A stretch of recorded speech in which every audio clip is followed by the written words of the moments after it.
دنیا به آدما خیلی چیزا بدهکاره، مثلا به پاتو یه توپ طلا.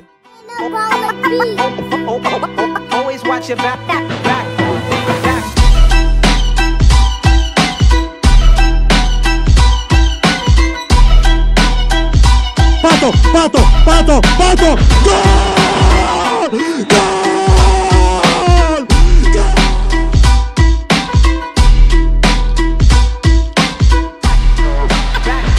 برای آغاز باید برگردیم به سال 2006 جایی که پاتو 16 سالش بود.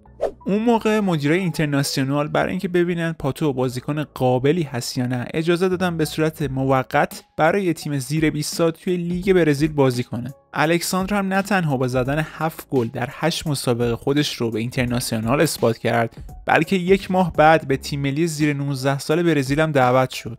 با تیم ملی زیر 19 سال رفت توی مسابقاتی به نام سندای کاپ توی ژاپن برگزار می‌شد. توی اون مسابقات هتریک کرد و قهرمان شد با برزیل. مدیر اینترناسیونال هم که این عملکرد رو از پاتو دیدن، اینجا بود که با خودشون گفتن عجب استعدادی کشف کردیم. خب حالا چیکار کنیم که قیمتش بره بالا بتونیم بهتر بفروشیمش؟ آهان، مسابقات جامباشگاهی جهان در پیش روی اینترناسیوناله. برای همین رفتن رو مخ مربی وقت اینترناسیونال که آقا پاتو رو دعوت کن به تیم بزرگسال توی جامباشگاهی جهان که بارسلونا و الاهلی مصر هم هستن بازیش بده. مربی اینترناسیونال هم گفته بود که اوکی، مشکلی نیست، فقط با خودشو به من تو تمرینات اثبات کنه. برای همین یه بازی دوستانه توی تمرینات برگزار کردند و پاتوی 16-17 ساله مجبور شد با بازی کنه که چند سال ازش بزرگتر بودن. البته این مشکلی برای پاتو به حساب نمیومد چون با هتریک کاری کرد که دهن مربیش باز بمونه. در نتیجه پاتو همراه با اینترناسیونال رفت به جامباشگاهی جهان. توی بازی اول فیکس بود پاتو و گلزنی کرد جلوی تیم الاهلی. توی فینال هم در کمال تعجب بارسای پرستاره رو بردن و اینترناسیونال قهرمان جامباشگاهی جهان شد. چند ماه بعدش هم با تیم ملی برزیل رفت تو مسابقات زیر 20 سال سودآمریکانو. اونجا هم بازی کرد، گل زد، قهرمان شدن. و جالبه که بدونید توی اون مسابقات بازیکنایی مثل کاوانی و آرتورو ویدال هم به فوتبال معرفی شدن.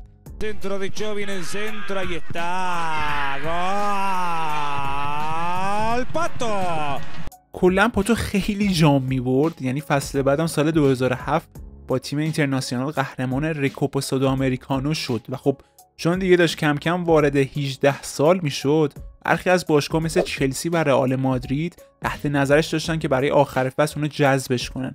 ولی خب این وسط میلان زرنگ بازی در آورد و اجازه نداد اصلا پاتو یه فصل کامل برای اینترناسیونال بازی کنه و نیم فصل با رقم 24 میلیون یورو که خب اون موقع چیز زیادی بوده واقعا هزینه کرد و اونو به عضویت میلان در آورد. حالا رقم قرارداد پاتو با میلان رو که فاکتور بگیریم، پاتو شد وارث شماره 7 شفچنکو، یعنی فشار 2 برابر بود قشنگ.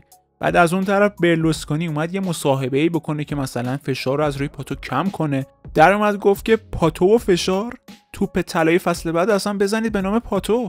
البته پاتو توی اون فصل 2007-2008 زیاد تنها هم نبود و کاکا و R9 هم عضو همون میلان بودن. خودش حتی یه خاطره تعریف میکنه که میگه یه روز توی رختکن بودم، R9 با یه مجله پلی بوی وارد رختکن شد، رو به من کرد و گفت که ببین تو باید آینده‌تو از الان مشخص کنی، یا میتونی مثل من اهل خوشی و پارتی و اینجور چیزا باشی، یا مثل کاکا یه مرد مذهبی و اهل دین باشی. به هر ترتیب که بود فصل اول پاتو توی میلان سپری شد و عملکردش هم بد نبود. توی 20 بازی 9 تا گل زد. Infiammare San Siro. Ancora Kaká si libera. Pato gol. Il gol di Pato. ولی خب فصل بعد اوضاع براش سخت‌تر شد. دیگه خودت فرض کن شفچنکو و بکام و رونالدینیو رو تیمت بخره، بعد انتظار داشته باشی که مثلا توی 19 ساله بهت بازی برسه. اما خب گفتیم دیگه پاتو سرسخت‌تر از این حرفا بود.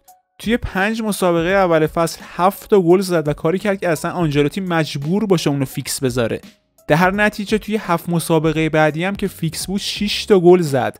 ولی خب از اونجایی که همه چیز داشت خیلی رویایی پیش میرفت، یه معصومیت ریز توی ران راستش براش پیش اومد و این شد استارت معصومیت‌های الکساندر پاتو. در کل عملکردش توی اون فصل خیلی خوب بود. حدوداً 22 تا گل رو مشارکت توش داشت. حالا یه گل زده بود یا پاس گل داده بود و همین امر اصلا باعث شد که آبراموویچ با یک پیشنهاد 45 میلیون یورویی بیاد سمتش و بخواد اونو بخره. ولی خب اون موقع کاکا تازه با 80 میلیون یورو رفته بود رئال مادرید و سران میلان ترجیح دادن اون یکی ستاره برزیلیشون رو دیگه از دست ندن. فصل 2009-2010 هم خیلی خوب شروع شد. پاتو توی سانتیاگو برنابئو جلوی رئال کهکشانی 2 تا گل زد و چند وقت بعدم جایزه گلدن بوی یا اون پسر طلایی رو کسب کرد. ولی خب چند روز بعد بود که مصدوم شد به مدت 2 ماه، اگرچه وقتی هم برگشت آماده بود و 5 مسابقه 5 گل رو ثبت کرد. کلا به طور خلاصه اون فصل پاتو رو میشه گفت که در رفت و برگشت بود. هی میومد مصدوم میشد میرفت و کلا فصل رو که از دست داد. هیچ جام جهانی 2010 هم از کفش رفت. 2010-2011 اما برای پاتو خیلی خوب بود. اون فصل خط حمله میلان ابراهیموویچ و پاتو بودن که قهرمان سری آ شدن. آمار گلزنی پاتو هم خیلی خوب بود، چند تا گل کمتر از ابراهیموویچ زد. ولی قطعاً مهمترین اتفاق اون سال برای پاتو آغاز رابطه با دختر رئیس باشگاه یعنی باربارا برلوسکونی بود که 5 سال از پاتو بزرگتر بود، تازه 2 تا پسر هم داشت. دیگه با شروع این رابطه پاپاراتزیا سایه به سایه دنبال این 2 نفر بودن تا بتونن کلی عکس شکار کنن برای مجله ها و روزنامه ها. آخر فصلم پاتو همراه با تیم ملی برزیل رفت به کوپا آمریکای 2011 که البته نتیجه زیاد دلچسب نبود. فصل بعد یعنی 2011-2012 بار دیگه پاتو هنرنمایی کرد. این بار جلوی بارسلونا، اونم ظرف 24 ثانیه یه جوری گل زد به تیم خفن گواردیولا که بعد بازی پپ گفت بوسکتس که هیچ، یوسین بولت هم نمیتونست پاتو رو بگیره. لفريق الميران الكسندر باتو وجه يا رب باتو. ولی خب اون فصل با همون اتفاق تموم شد و پاتو فصل رو دوباره به خاطر معصومیت از دست داد. توی 2012-2013 اوضاع بدتر هم شد. پاتو به خاطر معصومیت کمتر از 1000 دقیقه برای میلان بازی کرد.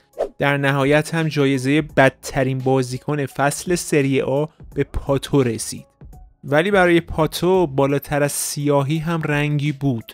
رابطه الکساندر پاتو و باربارا برلوسکونی به علت پارتی و بی‌مسئولیتی زیاد الکساندر به پایان رسید. یکی از تبعات این جدایی عصبانیت شدید برلوسکونی از دست پاتو بود. در نتیجه در سال 2013-2014 پاتو برای اینکه اول از همه خودش رو پیدا کنه و دوم از دست برلوسکونی فرار کنه تصمیم گرفت که برگرده به برزیل و به تیم کورینتیانس بپیونده. پاتو اون موقع فقط 23 سالش بود و طبعا انتظار ازش خیلی بالا بود، ولی اونقدر بد بازی کرد که کورینتیانس مجبور شد اونو به صورت قرضی بفرسته به سائوپائولو. فصل اولش توی سائوپائولو اصلاً خوب نبود، ولی فصل دوم با اضافه شدن کاکا به تیم سائوپائولو رفته خودش رو پیدا کرد و تونست در مجموع روی 36 گل تاثیرگذار باشه. عملکرد خوبش توی سائوپائولو باعث شد که سال 2016 برگرده به فوتبال اروپا، این بار با چلسی. ولی بعداً مشخص شد که آبراموویچ برای فرار از دست هوادارا بدون هماهنگی با سرمربی وقت چلسی اقدام به خرید پاتو کرده بود. در نتیجه پاتو فقط 2 بازی برای چلسی انجام داد و مسیر بعدی شد ویارئال. ویارئال پاتو رو فقط با 3 میلیون یورو خریده بود، ولی مجدد پاتو اونقدر بد بود که سران ویارئال دنبال این بودن که از شرش خلاص شن. در نهایت در کمال تعجب یه تیم چینی به نام تیانجین تنهای اومد یه قرارداد 18 میلیون یورویی گذاشت روی میز ویارئال. ویارئال هم که بی برو برگشت از خدا خواسته قبول کرد این پیشنهاد رو. تیانجین اون سال تازه به سوپرلیگ چین صعود کرده بود و به کمک پاتو و اکسل ویتسل تونست همون فصل اول نتیجه خیلی خوبی به دست بیاره و 3 بشه توی لیگ. عملکرد پاتو توی تیانجین فوق‌العاده بود. حتی توی لیگ قهرمانان آسیا هم تونستن تا 1/4 نهایی بالا بیان. ولی خب سال 2018 با توجه به قوانین جدیدی که توی لیگ چین گذاشتن، الکساندر پاتو مثل خیلی از ستاره‌های دیگه این لیگ تصمیم به جدایی گرفت و دوباره برگشت به سائوپائولو. دیگه عملکرد پاتو بعد از تیانجین خوب نبود. همون سال اول توی سائوپائولو بعد از درگیری با مدیریت تیم اخراج شد و 6 ماه بدون تیم بود، تا اینکه در نهایت تصمیم گرفت به یکی از تیم‌های سابق کاکا یعنی اورلاندو سیتی در آمریکا بپیونده. اونجا هم خوب نبود و نمیدونم چی شد که تصمیم گرفت دوباره برگرده به سائو پائولو. کلا نمیشه از نقش معصومیت‌ها توی عملکرد پاتو صرف نظر کرد، ولی به اعتقاد خیلیا پاتو بعد از بردن اون تعداد جام، اونم توی 17 سالگی و قهرمانی با میلان توی سری آ، انگار به همه آرزوهاش رسیده بود و دیگه شور اشتیاقی برای ادامه فوتبال نداشت. الکساندر الان 34 سالشه و بدون تیمه و قطعاً دیگه هیچ امیدی به بردن توپ طلا نخواهد داشت. Ronaldinho di prima per Pato, destro di Pato, un gol meraviglioso. خب اینم یه قسمت دیگه از استعداد هدر رفته. امیدوارم لذت کافی رو برده باشی. لایک و سابسکرایب برای حمایت از من فراموش نشه. تا ویدیوی بعدی، بدرود.